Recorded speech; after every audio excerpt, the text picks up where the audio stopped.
Hey guys, so let's talk about jump statements. The jump statements transfer the execution flow to a different line on a specified condition.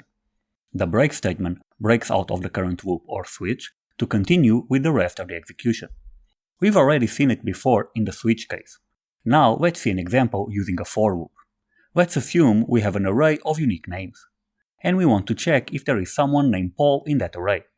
So we need to iterate over the array, comparing each element to the name Paul. When we have a match, we can do whatever we want with that element. But as soon as we find it, we don't need to go over the rest of the names.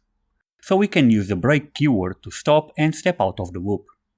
If we had a really big list of names, this would save some processing power going over the rest of the list when we no longer needed to.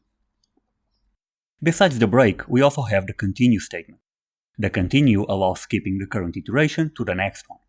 Imagine we want to do something only with the names that start with the letter J. One of the options would be to add an if condition to run the statements only on names that start with the letter J. But another one would be to skip the whole iteration if the name does not start with that letter. When we find one of the exceptions, we skip the whole iteration to start from the beginning with the next name. When we skip the iteration, the rest of the loop code is not executed.